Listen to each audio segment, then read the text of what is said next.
Welcome to our episode of The Rabbi and the Shrink. I'm Dr. Margarita Gurri, the Shrink, and this is my favorite rabbi, Yonason Goldson. The rabbi and I are delighted. The rabbi knows Jeff Koziatek. He is the mindset catalyst, and it's today his birthday. Are you ready? All of you sing happy birthday to him. Oh, thank Feliz you. cumpleaños in Spanish. We're very happy for you.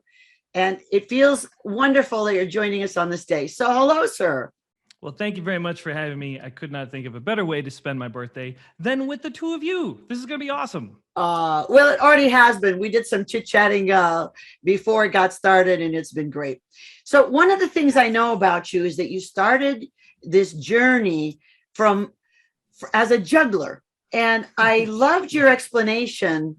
So I asked about that. How did you get from juggler to mindset catalyst and an amazing leadership global influencer, right? So tell us about that simple little journey, please, sir. Simple little journey in 30 seconds. Oh, good. It's a time limit. Go. Well, okay. So there's a couple answers to that question. One of the answers I did not share with you earlier. We'll start there. Then we're going to go back. As a kid, I received two messages. One was intentional and one was not. The intentional message was find something you love to do and make that your job. And I loved art and people. So I said yes to anything art and people related. It could be circus, acting, voiceover, fencing, video producing, photography, casting. I did all of that. I eventually had an entertainment company. We worked as a booking agency, event management company. We did. Wow, that was smart. You worked it all.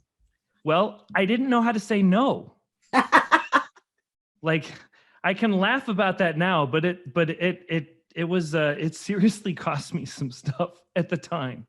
So that was one message. Find something you love to do and make that your job. I had the crazy set of parents that said, you want to do theater? Go do theater. We'll support you. And everybody else was just kind of scratching their head going, when are you going to encourage Jeff to get a real job? So that was one message. The unintended message that I got was your value comes from what you do. If you're not doing anything, if you're not performing well in school or in sports or on the stage, then we're just not going to pay attention. Nobody ever said that. That was just the narrative that I started to spin up for myself. So I put those two messages together and I became a massive workaholic. Saying no was not an option because if I said no, then I was losing value. So I said yes to everything. Consequently, that led me to a spot where I was doing 350 shows every year. Wow. On top of producing videos, shooting photos, trying to be a good father, trying to be a good husband, and oh yeah, occasionally taking care of myself.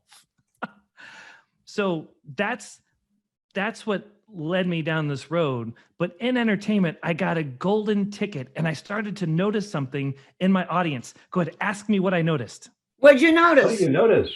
Oh, thanks for asking.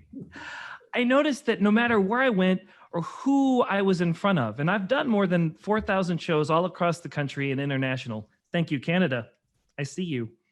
It did not matter who it was. Everybody was struggling with the same two questions that I was struggling with. And those questions were, in case you were wondering, what is my worth and where does it come from? What is my worth and where does it come from? And I noticed that most people felt like their worth on a scale of 0 to 10 was somewhere less than a 10. Even if there was a slight gap, even if they thought that they were like a 9.999927, even with that little bit of a gap, it seemed to spin people up in what I call road rage. And they would try to earn more value or impress people or protect what they had. And not only that, but it seemed like they tied their worth to what they were doing, something outside of themselves, either in their achievements, in their relationships, in their ability to hide their mistakes, and who they knew, and how they looked. But what I realized is that if we could shift that off of the external and look inside for the worth piece, unrelated to our responsibilities, unrelated to our roles, everything changed. Because if the value and the worth is internal, it can't be lost, it can't be stolen, and it can't be increased. And when we stand on that, it puts us in this natural position of generosity, of freedom, of presence, and it revolutionized my life. So, as an entertainer, seeing that everybody wrestled with the same stuff I was wrestling with, no matter if they were kids, adults, millionaires living on the street, voting the way I vote, not voting the way I vote, all of that aside, I could either try to do something about that, or I could just stay in the lane of entertainment. So I decided to start speaking on value and how that plays out in leadership and teamwork and communication and confidence. So I could give people tools. And then I got certified to do coaching with the Values Conversation back in 2014, picked up additional certification with the John Maxwell team so I could walk with people to help them create sustainable change, and then I'm out. So that's how I got from juggling to mindset coaching. That's wonderful. And I had loved what you had said about the safe place. Say that again. Yeah, well, I try to bring that into coaching and speaking. As a performer, I believe there's two types of performers. There's the type of performer that says, hey, look at me, watch me do this amazing trick, a goose, right? And then there's the other type of performer that invites people in and creates a relationship. So it's more of an experience, less of a, hey, look at this. And so I'm category number 2. I have a 45-minute juggling show where I juggle maybe 5 minutes. And then the other 40 minutes is talking with the audience and building a relationship. Or you're juggling mindsets. Right. My goal was always to offer a safe space to my audience so that they could relax. They could drop the mask they wear for survival and just be themselves and have a genuine laugh next to a total stranger, which is incredibly scary. And so if I could do something to offer that safety, I'm not going to crack a joke at the audience expense. I'm going to give all my volunteers the spotlight. I'll set them up to deliver the punchlines to make them look great. If I can offer that, I found incredible value in my audience, or they were experiencing it because they keep coming back, right? They would hire me again. They'd follow me on social media. And so that was always the goal. Now, not everybody was willing to accept my offer, because some people would sit in the audience and they would fold their arms, or they would try to heckle and make it about them, or keep me from succeeding, or they would just check out or literally just walk away. But I couldn't take responsibility for that. All I could take responsibility for was to offer the safety. And I feel like this leads into my my company name of Core Authenticity. I feel like you can be authentic behind a mask. But I feel like when we can get down to the core, who we are as a human being, apart from what we do, apart from our experiences, our circumstances, and we can live authentically from that core, that, like I said, you can't lose that. Like that's a self-sustained, it's like a, what does Tony Stark have? The arc reactor in his chest. Like it's this massive power source that allows us to be generous and to be present and to give without worry that we're going to lose something. And so that's my goal as a coach, to help people live from their core authentic self, to drop the mask, to know that they have that freedom and that ability. And it's amazing. You touched on something really profound there, Jeff, that we all wear masks. Yeah. And it's not a bad thing. It doesn't have to be a bad thing. I mean, we have private lives, we have personal things. We don't want to put ourselves all out there all the time for everybody. So we do wear masks, but what kind of mask do we want to wear? Do I want to wear a mask that conceals who I am? Or do I want to wear a mask that projects who I am? It's interesting, the Hebrew word for clothing, a garment, is beged, and like the grammatical root beged, and okay. The grammatical root bogad, means treachery or deceit, because the garment can deceive.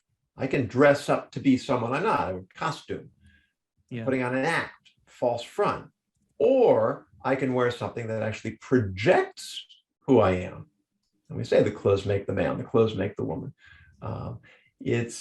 It's this balance between filtering out the parts of ourselves, leaving within the parts of ourselves that don't necessarily belong in the public domain, Mm.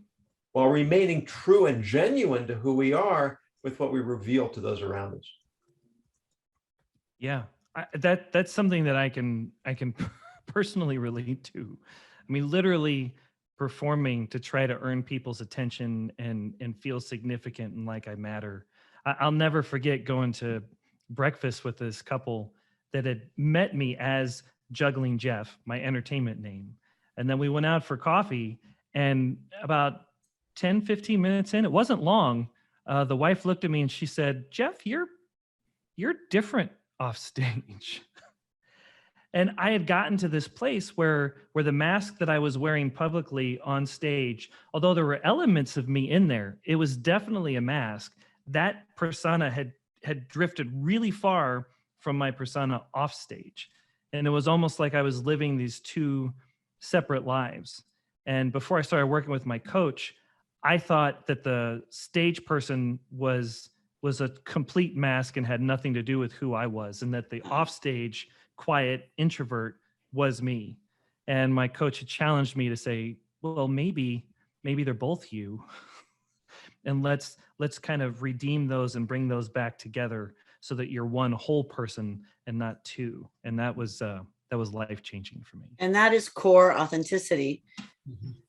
So you and I had It's not just a catchy name. I know. So you and I had talked about how you came to those two words and put them together.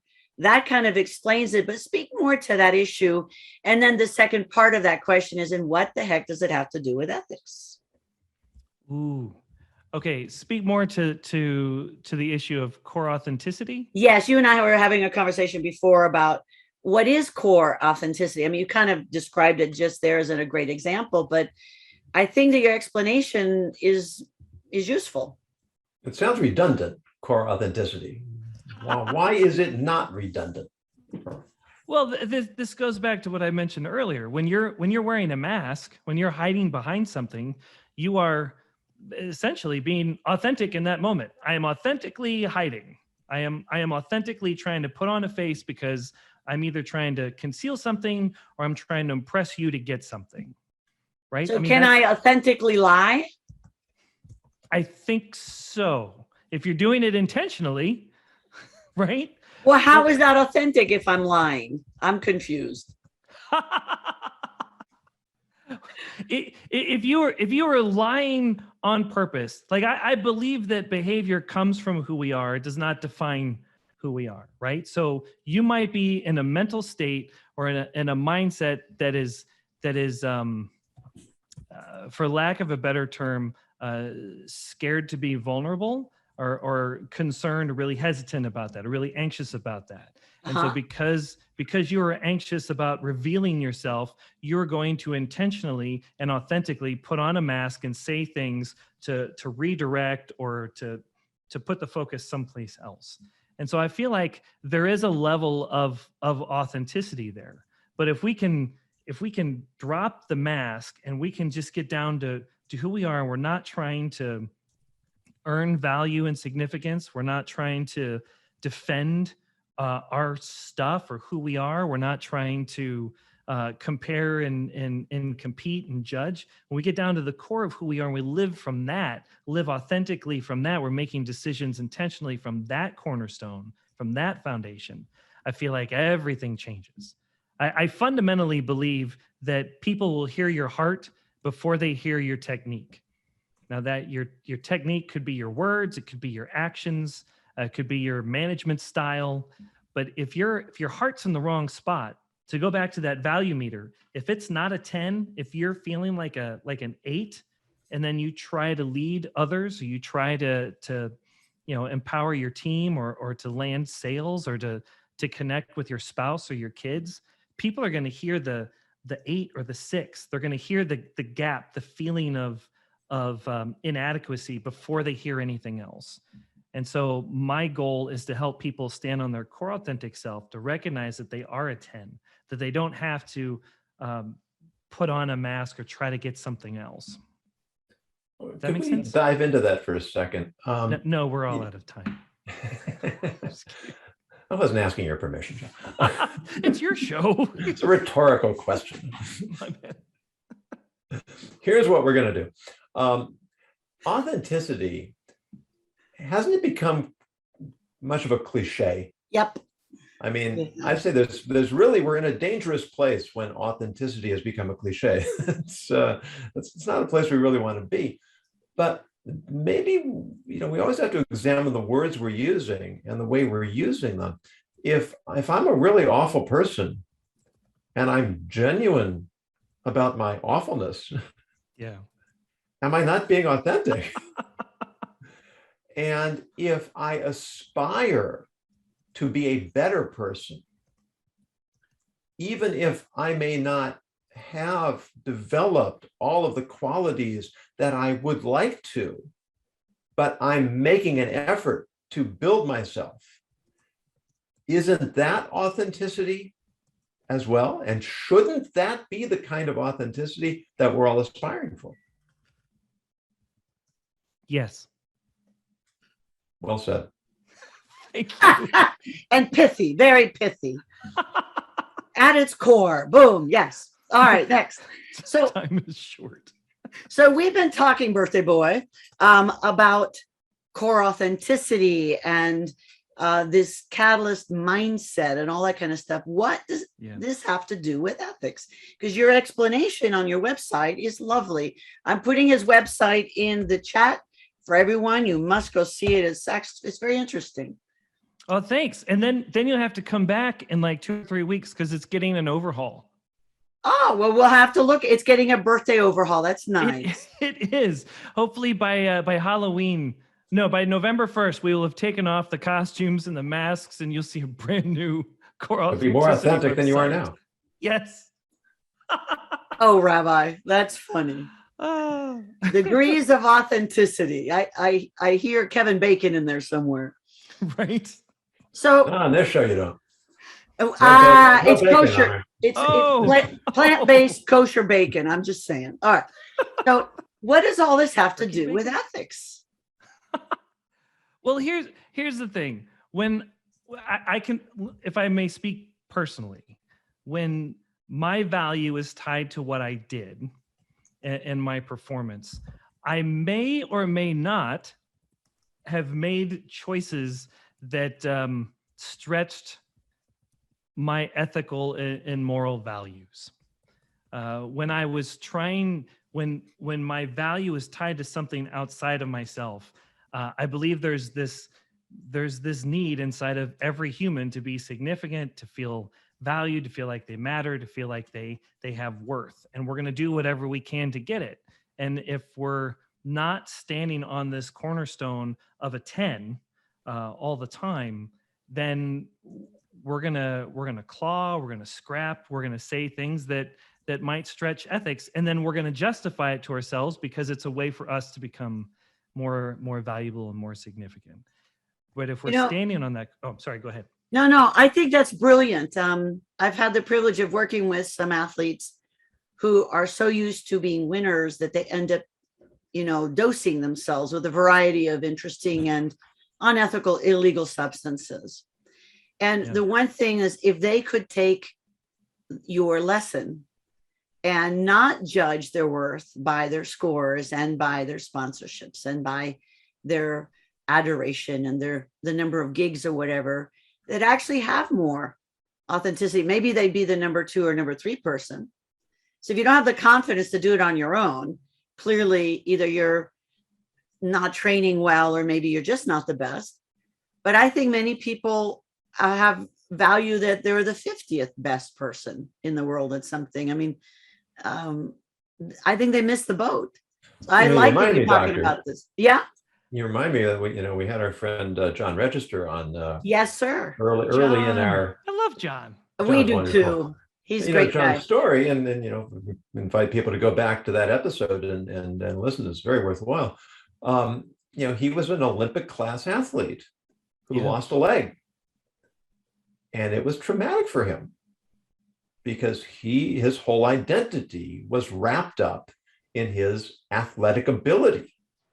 And when that was taken away from him, I mean, he said, my wife going to love me? Are my children going to respect me? And he really had to go through some soul searching and personal growth, painful personal growth, Yeah. to rediscover, or maybe that's not right, maybe to discover the true worth, the true value that he had as a human being, independent of whatever he was able to accomplish as an athlete. And luckily, he didn't go to the point of lying and pretending and misrepresenting, because he went through the trouble like you did, Jeff, to get to the core issues and begin to stand on a cornerstone of 8, 9.5, 10, whatever is strong enough to help us be authentic. It has to be a 10. That's so perfectionistic. It's not it sounds perfectionistic. It does to me. But here's the thing behind this. All right. If you feel like your personal worth is anything less than a 10, there's a gap. Yes, but sometimes people do horrible things, and so temporarily it would be authentic for them to feel like a 3 or a 5 or whatever, because not all behavior deserves a 10. And so I think those dips are authentic. So maybe standing on a very strong 3, knowing that we've messed up and that we are unworthy temporarily, maybe that cornerstone of 3 helps us get to the 10. I feel like we might be talking about two different things here. I hope so. Good. Explain it to me, little Ricky. Explain it. Well, listen, Doc, let me tell you how it is. Do so. I'm trying to listen. Go. For me, the 10, your personal worth is unrelated to your behavior.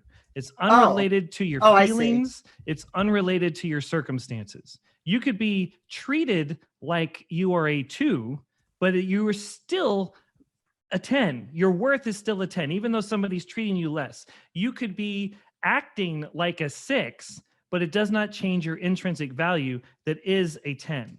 So this is why I wrote my book, Blueprint for Value, 52 Habits to Discover and Strengthen Your Personal Worth. That looks just like that. Oddly what enough. a coincidence. What? I've got a copy of that too. Oh, my goodness. But the reason I wrote the book is because your value doesn't change ever, but your perception, as you pointed out, does. And it can change on a moment-to-moment basis. And when we're down... I see the distinction. Your intrinsic value, everyone has intrinsic full 10 points. I get it. Yeah. Okay, but when but we our feel... perception. But Yes. what if perception is reality? One of my favorite lines in a movie, I think it was Spanglish with Adam Sandler, where Sierra, I forget her name, Leone, something, I forget her name wrong. She's this beautiful American athlete, actress. I mean, she's amazing. And Cloris Leachman, who was her mother, said to her, sometimes poor self-esteem is just good judgment, good common sense. Because she had been having an affair, she was acting badly, she was lying, she wasn't being a good mother. And so help me understand that then. So my intrinsic value, if I'm that character whose mother just said, it's good common sense for me not to feel good about myself, then help me get to, using your theory for that, because I'm intrigued by it. Not having seen the movie and missing a whole lot of context. And my telling of it was less than stellar. Thank you very much. I would throw out the possibility that the mother's advice was more about herself and less about her daughter. In this case, I think the advice was perfect, because the daughter had been acting so badly that she needed to make some changes. Okay. You're asking me to explain something that I've never seen. Okay, well, let's just go back to the so maybe I'm too entrenched in a different way of thinking. Help me examine my thinking then. So let's say I'm being a bad decision maker, and I follow it up with behavior that is not good. So I'm stealing money from a bank or from my employer. I'm beating my child. I'm lying and stealing. I'm not paying the taxes I need to. I'm being a bad citizen. Whatever it is that I'm choosing to do that's less than lovely. So I understand my intrinsic value is still a 10. Yes.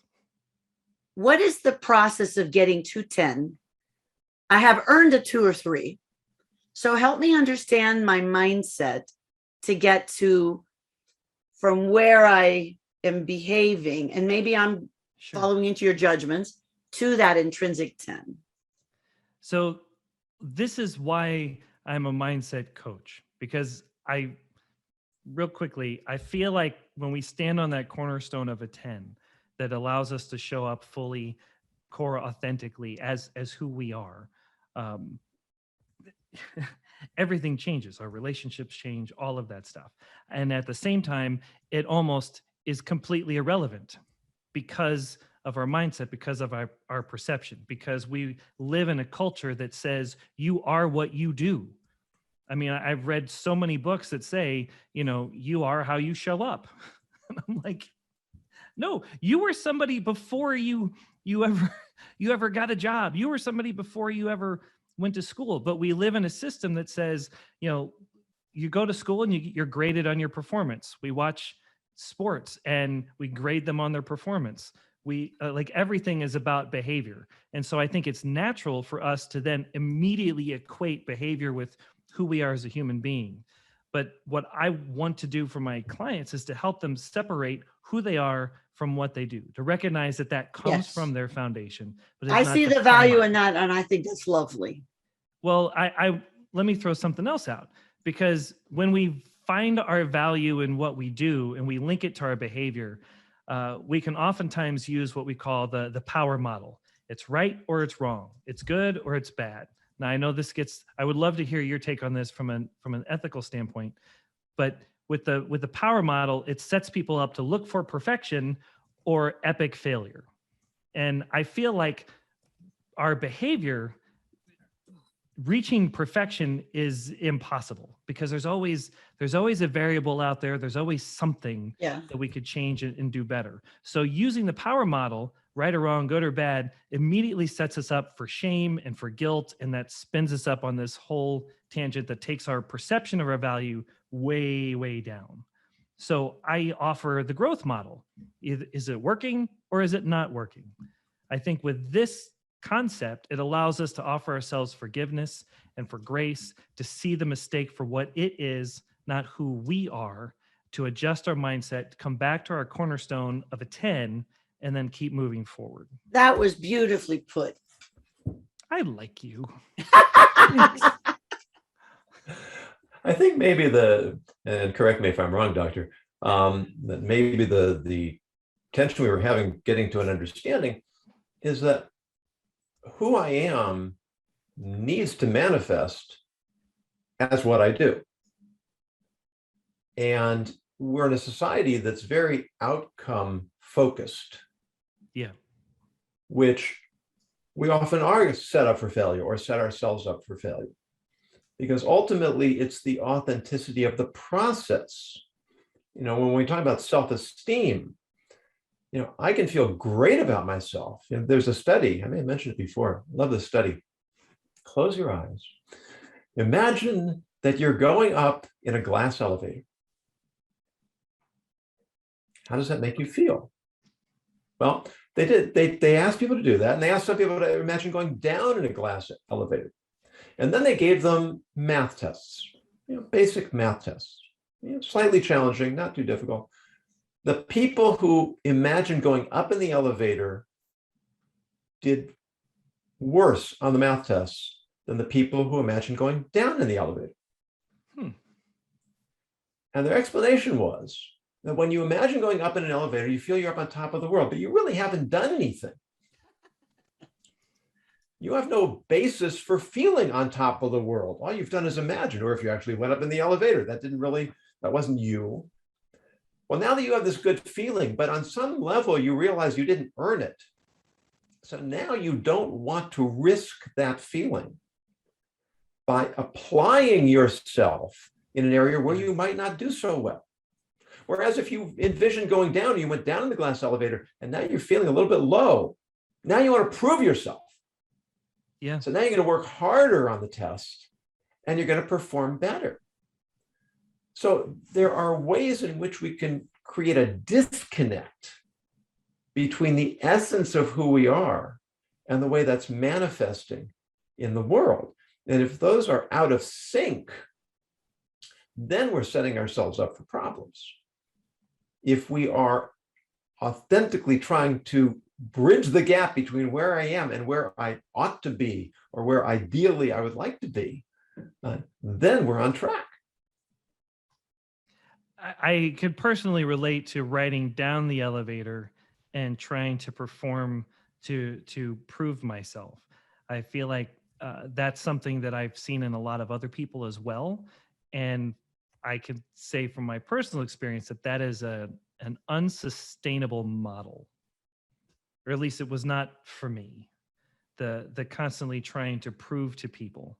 And then I've run into the opposite of riding up the elevator and seeing, particularly in kids and in other adults when they're going through transition, the as you said, the timidity, the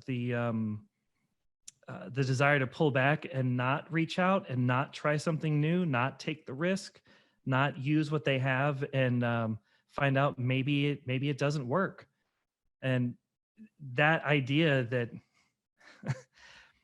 I feel like we can circumvent that. We can break that circuit when we stand on our cornerstone of a 10. What I do as a coach, I help people define their compass. And their compass is made up of 4 parts: understanding their worth, understanding what they value, understanding their identity as a human, and understanding their purpose, which is their vision and mission. I feel like when you know all 4 of those things, you'll know true north no matter what situation you face. And when we're standing on that, then we can take the risk, we can step out and try something new. And if it doesn't work, we're not destroyed because it's not the doing is not who we are. And what's those 4 again for us? It's your worth, it's your values, it's your identity, and your purpose. The WVIP experience, Yonason. Yeah, and I think that purpose is a really critical element there. You know, I wanted to interject this earlier, and I think it's that your juggling Jeff persona is something that really applies just as much to what you're doing now. There is a Jewish legend, not really a legend, but more of a parable about a fellow named Horman.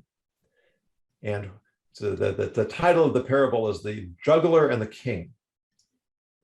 And Horman is a juggler. But what's he juggling? He's juggling a glass of wine. He's throwing a glass of wine from one hand to the other and back without spilling a drop. And he's riding on, jumping from horseback to horseback, and he's jumping across a river, and he's running fast. And then the king hears what he's doing and puts him to death. A little bit of a Uplifting. cryptic parable there. So we have a really interesting comment from Aya. In order to find the true value of ourselves, we need a suitable condition in which we can discover ourselves. What would you suggest us in order to find our true values, regardless of external influencing factors? And she says, I mean, how can we find our true values? I would love to answer that, but I'm really wrapped up in this story. Is it okay if we finish the story and then I answer that question or respond? Oh, I'm sorry. I thought the story was done. I missed the point. Well, we have to explain the story. That's the point. What does the story mean? Thank you, Jeff. Yeah, well, because he just died. I'm like, surely it couldn't stop there. Well, but I thought that her comment might be a point of his story so that he could do the story. Let me based finish on the story, and then we'll come back to Aya. Oh, okay. All right. Okay. So the idea is, what does it mean? Is juggling a cup of wine and not spilling a drop? Horman's a pleasure seeker.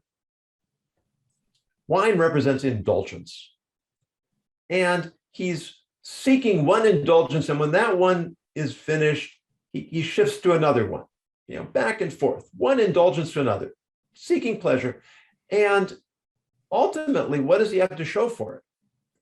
Is he's a bit of a clown. He's just bouncing back and forth, and eventually he becomes a troublemaker. He becomes an embarrassment to where his life has no purpose, and there's no validation for his existence anymore. And so what the trap we can fall into is we're juggling things that we think are going to make us happy. Yeah.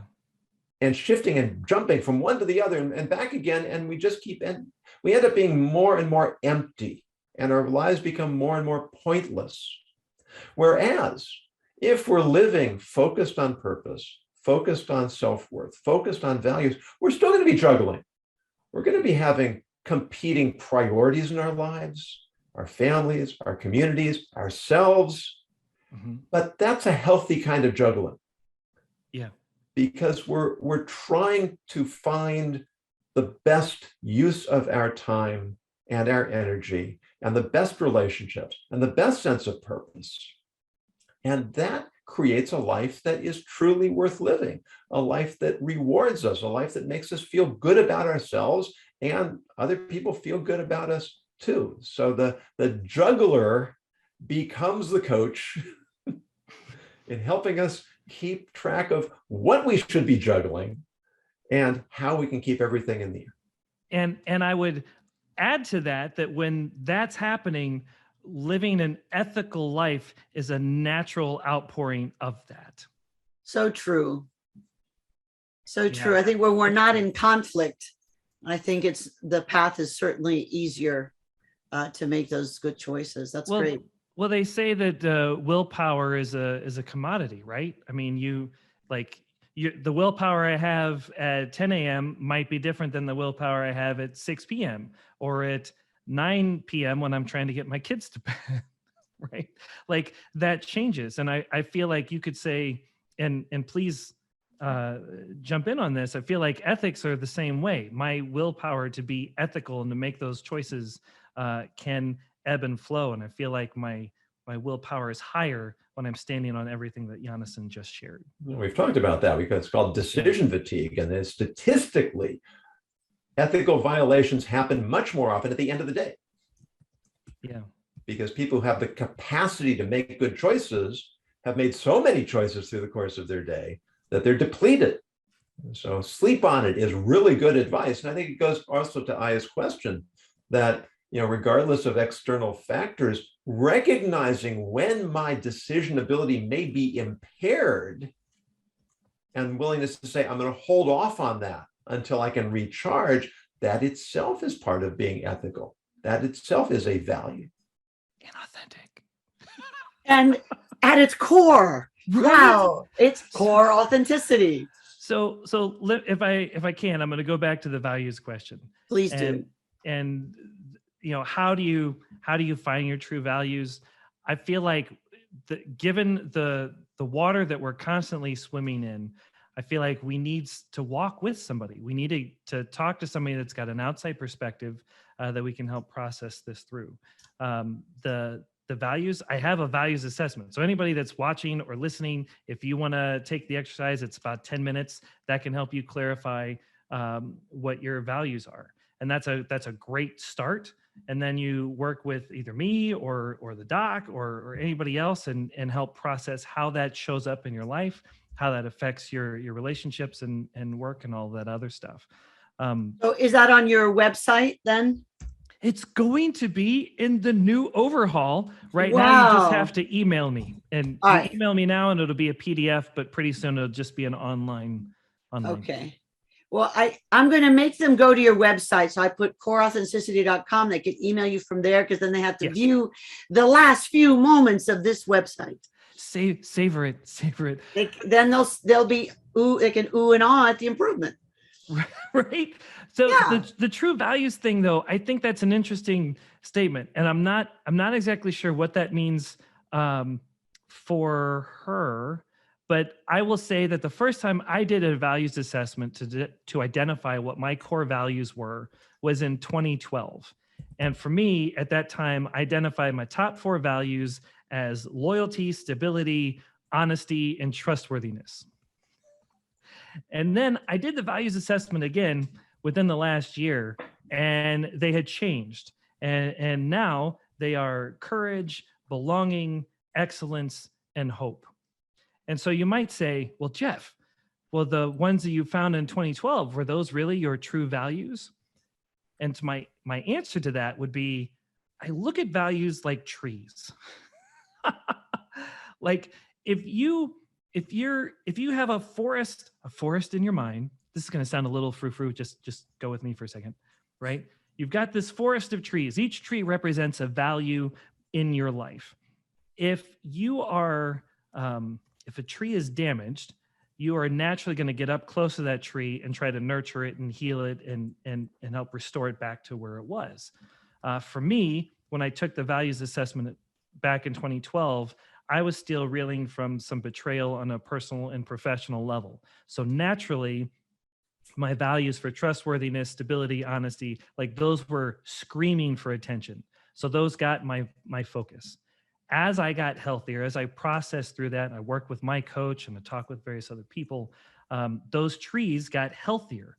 And as I got healthier, I was able to stand back. And as I backed up, like if you can imagine a redwood tree, right? Those things are huge. So when you're right up next to it, that's all you see. Well, that's why those trees were the only ones I was seeing. As I got healthier, I was able to back up, my perspective widened, and I recognized, A, there are other trees in my forest, and B, this is a clump of trees that fits under the category of belonging for me. The value of belonging leads to trust. It leads to loyalty. It leads to stability. And so the values didn't change. I was just able to get deeper as I got healthier. Does that make sense? Yeah.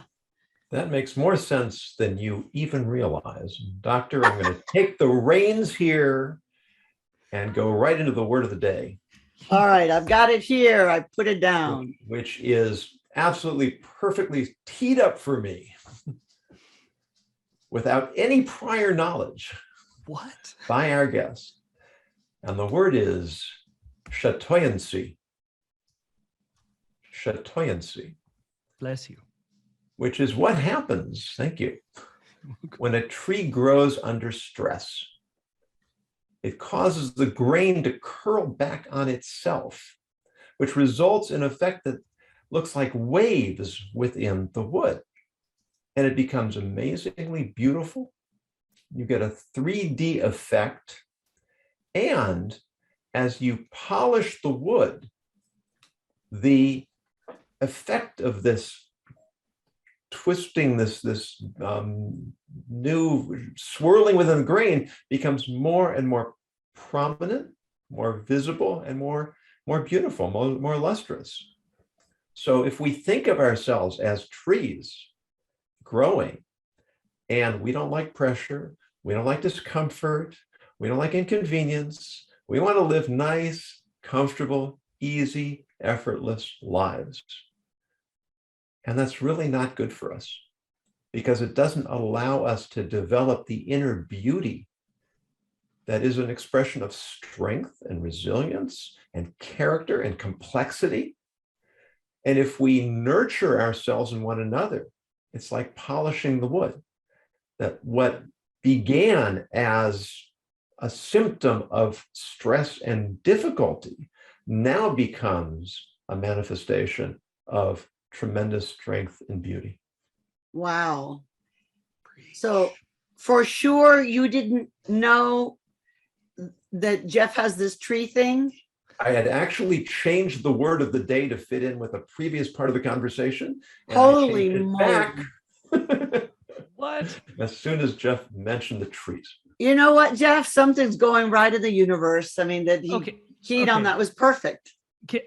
I know we have a schedule, but can I add something to this?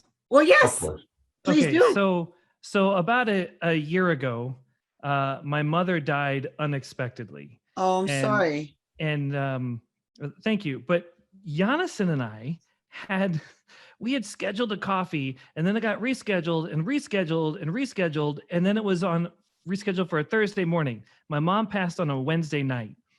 And I cleared my calendar for the next day, but I'm looking at this meeting with Yonason, and I'm like, what are the odds that I would have this meeting at this morning, at this time, following the loss of my mom, with my Orthodox Jewish rabbi friend, Yonason? We should keep this. And we got together and we had the most amazing conversation.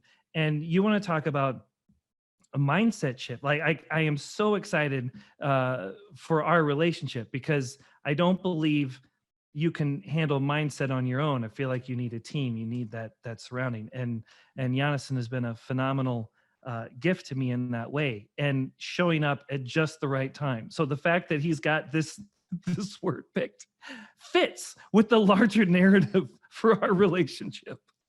I think that's lovely. I'm glad you have that as well. We all need that. Yeah. Yeah. You need a team. That's why it's habit 26 in my book, fellowship. Need a team. Excellent. Well, Jeff, you want to leave us with a closing thought? Ooh. Or another closing thought? Your worth, although it never changes, your perception of it does. So you have to hashtag wash your brain. It is not a one and done checkbox. It takes intentionality and consistency. That's why I wrote this book. That's why there are a bunch of other books out there.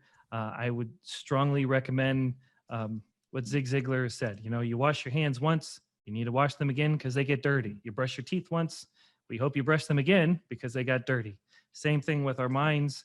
You know, right now we're talking about how everybody that you've ever met or will ever meet is a 10, whether they act like it or whether they're treated like that or not. But plaque builds up and we get all these messages. I'm not enough. I make the mistake. Look what happened to me. And our value meter drops. The perception of the value meter drops. But in reality, we are a 10. So hashtag wash your brain, because you are now, have always been, and will always be a 10. Thank you, Jeff. And Doctor, before I hand it over to you to the last word, you just reminded me of a story. I may have told it here before. There's a YouTube video worth watching. It's by a fellow by the name of Randy Posh. And he was invited to give what was called My Last Lecture. And for him, he had terminal cancer. And this was really going to be his last lecture. And it's incredibly powerful presentation. But one of the things he said in there that really struck me, he said, if there's somebody you know that you really, really, really can't stand, you can find no redeeming value in this person whatsoever, give it time. Be patient. The next week, I bumped into a person that I had known for 20 years and never had a single pleasant interaction.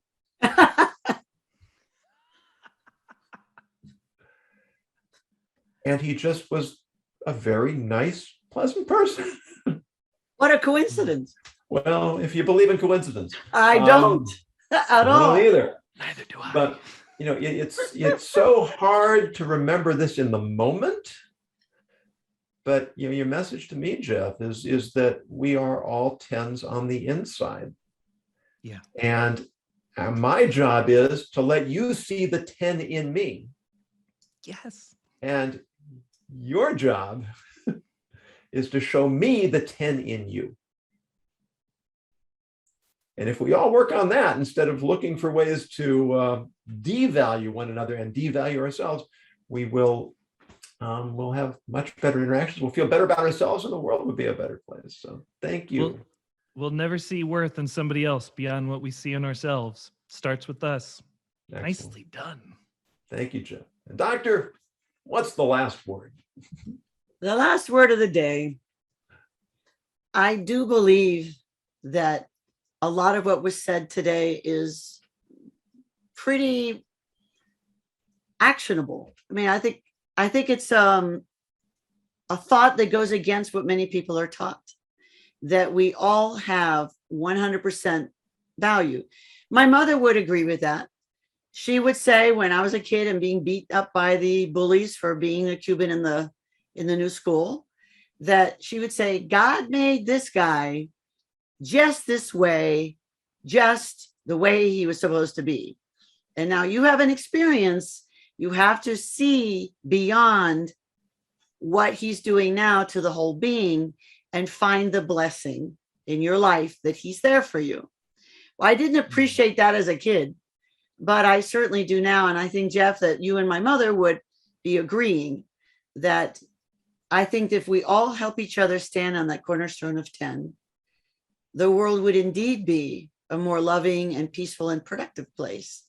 And God willing, no one would be hungry. No one would be hurting anybody. And I think that's a good thing to juggle as the mindset. I know I brought it back to I see what you did there. Yeah, thank you very much. That was You know, Jeff Koziatek, it's been such a pleasure to have you.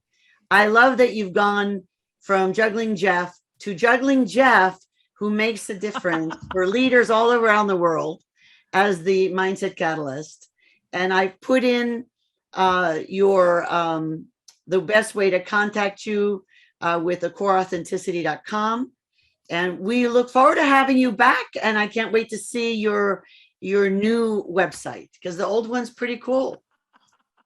Well, thank you, Dr. Margarita. I appreciate that. My pleasure, sir. Hey, and if you have time, you should check out my podcast, Breakthrough Moments. I feature amazing guests, not unlike Yonason and Goldson. I'm writing it in for everybody. Breakthrough Moments. It's on the website. It's on the website. And you have a YouTube channel, I believe, is too. that right? The what? Pardon? I'll be appearing in 2023, is that right? I believe that is the current schedule. Well, good. Well, we'll look forward to hearing more about that and seeing how people can learn from what you have to say so that they can have an even more glorious life. Thank you so much for being on, and we wish everybody a very wonderful week. From the Rabbi and the Shrink, we are ethically yours. You all take care.